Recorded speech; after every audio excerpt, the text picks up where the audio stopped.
BSc part first के विद्यार्थियों के लिए क्षेत्रकलन का जो फर्स्ट चैप्टर है इंटीग्रल कैलकुलस का, उसके पिछले वीडियो में हमने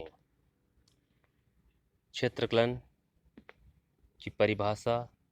और उस पर आधारित कुछ एग्जाम्पल्स के बारे में डिस्कस किया था। आज हम इसका जो चैप्टर है उसके अनसॉल्व्ड कुछ प्रॉब्लम्स के बारे में चर्चा करेंगे। जैसा कि प्रश्नावली का हम एक और जो क्वेश्चन है उसको यहाँ लेकर के सॉल्व करेंगे। क्वेश्चन हमें दे रखा है square y square equal to x cube cos 2a minus x से इसका हमें क्षेत्रकलन इस वक्र के द्वारा जो घिरा हुआ जो क्षेत्र है, क्षेत्रफल है, उसको हम यहाँ पर कैलकुलेट करेंगे, उसकी हम गणना करेंगे। तो किसी भी कर्व को जब दिया होता है तो हमें उसकी आकृति को आइडेंटिफाई करना पड़ता है सबसे पहले। और आकृति को आइडेंटिफाई करने के लिए कि आकृति की किस प्रकार से होगी, एक्स के अनुदिश से कहाँ तक जाएगा, कौन से एक्स के विपरीत से सममित होगा, उस आकृति को हम एक प्लेटफॉर्म पर जब तक हम एक्स वाई प्लेन में जब तक हम इसको प्रेस्क्राइब नहीं कर लेंगे तब तक हमें जो रिक्वायर्ड जो एरियाज है, क्षेत्रफल है, क्वाड्रेचर है, उसको ज्ञात करना संभव नहीं होता है। तो जो इसके लिए जो अवकलन गणित का वक्र अनुरेखण का जो चैप्टर है उसको थोड़ा सा आप लोग पहले ध्यान से पढ़ लें। उसके पश्चात अगर ये क्षेत्रकलन पढ़ें तो क्योंकि इसमें हमें चित्र बनाने में उस चैप्टर की पूरी जो है वो मदद मिलती है। तो इसको चित्र बनाने के लिए सबसे पहले हम यहाँ पर देखते हैं कि जो सममिति है, जैसे कि वक्र जो है कौन से एक्स के विपरीत सममित है, तो घात जब एक्स की अगर सम होती है तो वो वाई एक्स के विपरीत सममित होता है। और यदि एक्स की घात सम है तो वाई एक्स के विपरीत, और वाई की घात सम है तो एक्स के विपरीत सममित होता है। यहाँ पर वाई की पावर 2 है, अर्थात ये वाई की घात 2 है, तो वक्र वाई की घात सम है तो ये वक्र एक्स के विपरीत सममित है। यानी कि एक्स के विपरीत सममित होने का मतलब है कि एक्स से जितना एरिया ऊपर कवर करेगा उतना ये नीचे एरिया को कवर करेगा। इसके पश्चात ये कहाँ से एक्स को काट सकता है, उसके लिए हमने देखा कि सबसे पहले जो y0 है वहाँ पर x इक्वल टू 2a है, अतः जो बिंदु है इसमें एक 2a 0 बन रहा है। और अनंत स्पर्शी जो है हम इसकी ज्ञात करें तो देखिएगा कि अनंत स्पर्शी के लिए ज्ञात करने के लिए सिंपल वे में एक वैल्यू को जैसे ही हम 0 पुट करते हैं तो दूसरी वैल्यू अगर अनंत प्राप्त होती है तो हम ये कह सकते हैं कि ये इसकी अनंत स्पर्शी बनती है। जैसे कि पिछले कल जो वीडियोज़ में हमने डायरेक्ट अनंत स्पर्शी निकाल ली थी, एक क्वेश्चन में x इक्वल टू a के रूप में अनंत स्पर्शी प्राप्त हुई थी कि जैसे ही उसमें x को 1 पुट किया था तो वहाँ पर y अनंत बना था, तो वो अनंत स्पर्शी। लेकिन यहाँ पर x की हाईएस्ट घात को सिंपल वे में या y की अधिकतम घात को हम 0 के बराबर करते हैं तो कोई यहाँ पर अनंत स्पर्शी की जो है। कुछ ऐसे क्वेश्चंस भी होते हैं जिसमें हमें डायरेक्ट ये कहा भी जाता है कि अनंत स्पर्शी, डायरेक्ट ही कह दिया जाता है कि वक्र और उसकी अनंत स्पर्शी के मध्य का क्षेत्रफल ज्ञात करें। यहाँ हमें अगर अनंत स्पर्शी y इसकी जो घात है x की हाईएस्ट घात के रूप में अगर हम देखें तो x की हाईएस्ट घात इसमें 4 बन रही है, उसका गुणांक वो अचर है। यहाँ इसी प्रकार से y की अधिकतम घात भी 2 है और उसका गुणांक भी स्क्वायर के रूप में अचर है। तो यहाँ अनंत स्पर्शी की हमें न कोई आवश्यकता है और न ही यहाँ पर कोई इस प्रकार की अनंत स्पर्शी बनती है।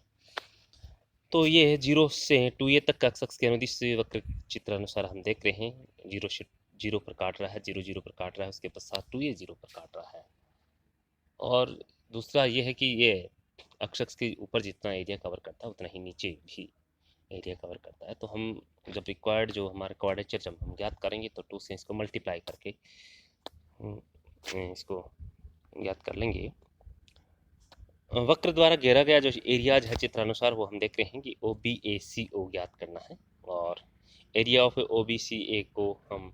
2 एरिया ऑफ OBA आधे एरिया को ऊपर के एरिया को ज्ञात करके 2 से मल्टीप्लाई 2 एरिया ऑफ OBA के रूप में, जैसा कि इसका अक्ष के अनुदिश ये जो वक्र है वो जा रहा है, तो 0 इसके लोअर लिमिट के रूप में, अपर लिमिट के रूप में 2a y dx। अगर ये y अक्ष के अनुदिश जाता तो लिमिट जो है x dy के रूप में y की जो रेंज होती है उसको हम इम्प्लीमेंट कर सकते थे, लेकिन x अक्ष के अनुदिश जा रहा है, x की लिमिट लोअर लिमिट के रूप में न्यूनतम मान 0 है और अपर लिमिट के रूप में 2a y dx। y का मान हम देख रहे हैं कि इस वक्र के समीकरण से, जो कि वक्र का समीकरण हमें स्टार्टिंग में दिया गया है a² y², यहाँ से हम a² को नीचे लेकर के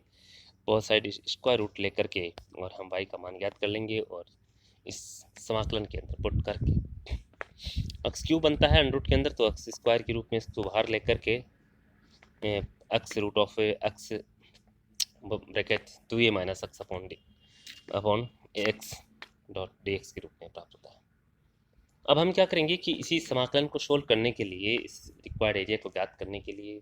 प्रतिस्थापन के द्वारा हम समाकलन करेंगे, जिससे कि हमारा रूट भी आसानी से हट जाए, और प्रतिस्थापन के द्वारा जो समाकलन है उसके लिए जनरली हम x is equal to 2a sine square theta put कर सकते हैं, x is equal to 2a cos square theta भी पुट कर सकते हैं।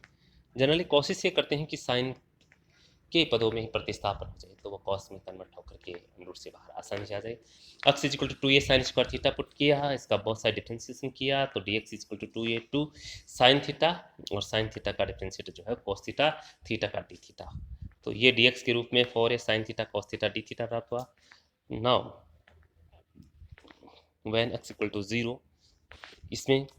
जिस जो आप सब्स्टिट्यूशन कर रहे हैं उसमें उसकी लोअर लिमिट 0 x को 0 पुट करते हैं, तो थीटा हमें 0 प्राप्त होता है। सिमिलरली हम अपर लिमिट के रूप में when x equal to 2a then theta equal to pi by 2 प्राप्त करते हैं। नाउ रिक्वायर्ड रिजल्ट, ये सब्स्टिट्यूशन के पश्चात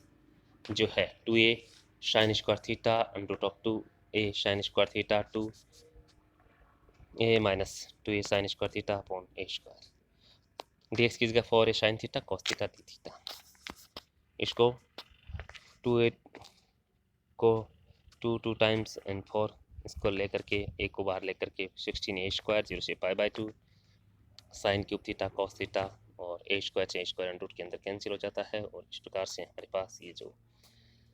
लास्ट में जो वैल्यू प्राप्त होती है 32a स्क्वायर 0 से पाई बाय 2 साइन की power 4 theta dot cos square theta d theta. Now we know that, अब हम ये गामा सूत्र जानते हैं, 0 से पाई बाय 2 साइन की power m theta cos m theta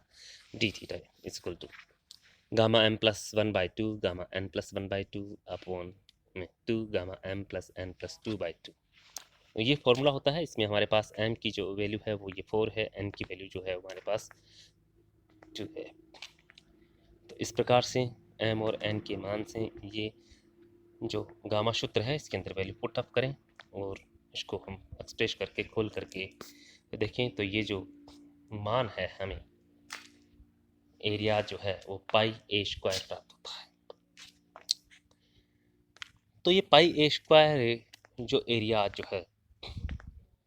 एक तरह से सर्किल का वृत्त के एरिया के रूप में पाई आर स्क्वायर के रूप में हमें प्राप्त होता है, जिसकी एक त्रिज्या के रूप में रखते हैं। तो ये हमारा रिक्वायर्ड या अभिष्ट जो है क्षेत्रफलन के रूप में क्षेत्रफल प्राप्त होता है। अगला हम एक इम्पोर्टेंट जो क्वेश्चन है, क्वेश्चन नंबर 5 के रूप में y equal to c cos hyperbolic वाला क्वेश्चन है ये x अपॉन सी। तो इसका हमें एरिया जब ज्ञात करना है हाइपरबोलिक के रूप में, इसकी जो रेंज हमें है वो x equal to 0 to x equal to a तक के गिवन है एक तरह से। द रिक्वायर्ड एरिया 0 से a बाई dx के रूप में, एंड y का मान डायरेक्ट हम पुट करेंगे सी कॉस हाइपरबोलिक x अपॉन सी dx से, एंड कॉस हाइपरबोलिक का हम जानते हैं समाकलन होता है वो साइन हाइपरबोलिक होता है, और साइन का जो समाकलन होता है वो कोस हाइपरबोलिक के रूप में होता है। तो ये cos hyperbolic x upon c का समाकलन sine hyperbolic x upon c and x upon c का एक्स का हम जो है अवकलन करते हैं 1 अपॉन सी का हमारे यहाँ समाकलन के पश्चात भाग लग जाता है। भाग लगने के पश्चात ये जो सी है, सी से सी और मल्टीप्लाई होकर के सी स्क्वायर के रूप में बाहर जाता है। 0 से a तक इसकी लिमिट लग जाती है और a लिमिट लगती है जैसे कि अपर लिमिट, तो साइन हाइपरबोलिक a अपॉन सी बनता है और 0 जो लिमिट है उससे इसका मान 0 प्राप्त होता है। तो इस प्रकार से इसका जो रिक्वायर्ड रिजल्ट है c square sine hyperbolic a upon c प्राप्त होता है। अब हम देखिए कि अगला जो क्वेश्चन है, क्वेश्चन नंबर 7, उसके बारे में हम चर्चा करते हैं। क्वेश्चन हमें दे रखा है y square equal to x square 4 minus x square. इसको हम देख पा रहे हैं यहाँ y की घात भी 2 है, x की घात भी एक जगह 2 है, तो एक जगह मल्टीप्लाई के पश्चात 4 बनती है। तो कहने का मतलब है कि ये वक्र वैसे लिखने में वक्र x के विपरीत सममित है के साथ साथ ये हमें यह भी लिखना है कि वक्र y x के विपरीत भी सममित है, दोनों एक्सों के विपरीत सममित है। तो शीर्ष बिंदु के रूप में इसमें स्टार्टिंग में जब y बराबर 0 है तो x का मान प्लस माइनस 2 के रूप में प्राप्त होता है। तो x को यानी कि ये y बराबर 0 यानी x को ये +2 पर भी काटता है और -2 पर भी काटता है। तो चित्रानुसार हम ये देख पा रहे हैं। अनंत स्पर्शी के रूप में हम देखें तो इसकी कोई भी अनंत स्पर्शी नहीं है, क्योंकि x और y की उच्चतम घातों के गुणांकों को देखें तो वहाँ पर हमें कोई जो वेरिएबल के रूप में नहीं प्राप्त हो रहा है, यानी कि हाईएस्ट जो पावर्स जो है वो हम देख पा रहे हैं कि वो अचर है। अचर होने के कारण इसकी कोई अनंत स्पर्शी नहीं बन पा रही है। प्रश्नानुसार जो है हमें लूप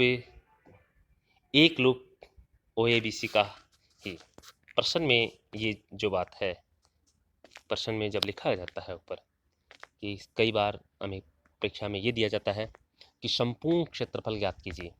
कई बार ये दिया होता है कि एक लूप का क्षेत्रफल ज्ञात करें। तो जब ये बात दी हुई होती है कि संपूर्ण क्षेत्रफल, तो हमें इसको एक के क्वाड्रेंट में ज्ञात करके इसको 4 से मल्टीप्लाई करना होता है। अगर एक लूप की बात होती है तो इसका मतलब ऊपर नीचे के एरियाज, यानी कि एक साइड का एरिया, यानी कि इसमें टोटल जो हम चित्र में देख पा रहे हैं 2 लूप बन रहे हैं। तो लेकिन हमें ज्ञात क्या करना है, प्रश्न में ये दिया गया है कि एक लूप का क्षेत्रफल ज्ञात करें। तो हमें दूसरे जो क्वाड्रेंट, तीसरे चौथे क्वाड्रेंट की तरफ जितना, क्योंकि सममित है, जितना एरिया एक्स से ऊपर है उतना नीचे है, जितना वाई एक्स के लेफ्ट में है उतना ही इसका जो एरिया है वो राइट में है। तो हमें एक लूप का ज्ञात करना है, तो किसी भी एक लूप का ज्ञात कर सकते हैं। तो हमने इसका एक लूप के लिए जो है OBCA इतना ही एरिया प्रश्नानुसार हमें ज्ञात करना है। तो इसको 2 से ही मल्टीप्लाई करना है। अगर संपूर्ण एरिया की बात करते हैं तो हमें भी 4 से मल्टीप्लाई करना होता। 2 0 से 2 एक्स जो यहाँ पर वेरिएशन जो हो रहा है एक्स में 0 से 2 तक हो रहा है वाई डी एक्स के रूप में। वाई का मान हम इसी क्वेश्चन से पुट करेंगे, वाई स्क्वायर जो x square 4 minus x square के रूप में बहुत सारा स्क्वायर रूट करके हम वाई का मान पुट करेंगे, फिर सब्सटीट्यूशन करेंगे x equal to 2 sine theta. 2 हम वो ले रहे हैं, 2 हमारी वो वैल्यू है जैसे कि अंडरूट के अंदर 4 माइनस एक्स स्क्वायर है, तो हम क्या करेंगे 2 को लेंगे साथ में ताकि हमारा 4 है वो कॉमन आ सके। ऐसे जनरली हम क्या है कि साइन के साथ कभी ए लेते हैं, कभी ए स्क्वायर लेते हैं। तो ये हमारी जो अंडरूट के अंदर जो वैल्यूज दी गई है उसको हम ध्यान में रखते हुए हम सब्सटीट्यूशन करते हैं कि हमारी जो सब्सटीट्यूशन की जो वैल्यू है जो हम पुट करते हैं वो हमारी रिक्वायरमेंट के अनुसार उस वैल्यू को पूरा का पूरा वो ब्रैकेट से बाहर आ करके हमें इसको एक सिंपल फॉर्म में ये निरूपित हम इसको कर पाएँ। इस x is equal to 2 sine theta हमने पुट किया, इसका डिफ्रेंशिएट किया 2 dx से 2 cos थीटा डी थीटा, और पुट करने के पश्चात जैसे कि हम देख पा रहे हैं इसमें जो है मान टोटली 16 0 से π/2 sine theta cos square theta d theta. अब हम गामा सूत्र लगाएंगे, गामा सूत्र लगाने के पश्चात हमारा जो ये मान है वो 16/3 जो है इसका एरिया हमें प्राप्त हो जाता है। तो इस प्रकार से हमने आज की वीडियो में 3 जो एक्सरसाइज के तो 3 अनसॉल्व्ड जो क्वेश्चन है, क्वेश्चन नंबर 4, 5 और 7 के बारे में हमने डिस्कस किया है। अगले वीडियो में हम और प्रॉब्लम्स के बारे में चर्चा करेंगे, और आप लोगों की कोई किसी क्वेश्चन विशेष या प्रॉब्लम के बारे में अगर आपका कोई क्वेरी हो तो आप कमेंट बॉक्स में नीचे कमेंट कर सकते हैं, पूछ सकते हैं, ताकि उस पर भी वीडियो बनाया जा सके। थैंक यू, आज के लिए इतना ही। Thank you, love you.